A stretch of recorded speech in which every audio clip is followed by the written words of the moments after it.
ойбай бір ана қыз қақа жоғалып кетті. Қыдырып жүр, кешке шейін азанға шейін қыдырып жүрген қаш. Қыз, қаяқта жүрсің? Маған мына жақта әкем ұрысып жатыр. Қаяқта ана қызың деп. Қаяқта жүрсің? Қазір ұрысқанға алып тұрсың ба? Бол десе үйге қайт. Бол. Жаны шығарам осы тұрған шетінде. Бол десес. Қарыш бол, азанға кешке шейін далаға жүретін. Үйге қайт. Өлтірем деген сонша. Мама жоқ.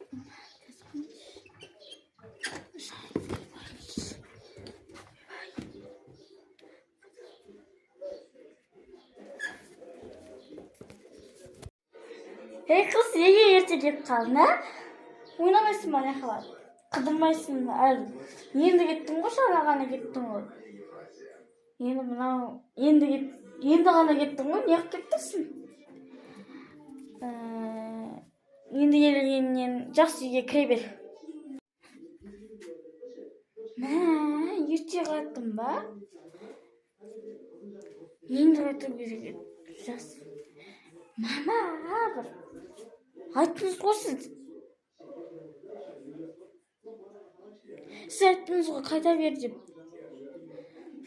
Қайтадан баруым керекпін ба енді? Бұл бізде фильм. Фильмнің атын әлі ойластырмадым. Бірақ мен 3 сомды ойнадым. Әлі әпкесі де бар ма, сондай бар. Мен де ойнап көрейін деп шештім. Егер де ұнаса, лайк басып кетіңіздер. Тағы да бір рөліме сомдайтын боламын. Ол бүгін бе, ертең бе сомдайтын боламын. Қазір осы бүгінге бір рөл сомдадым. Және де бол сау болыңыздар.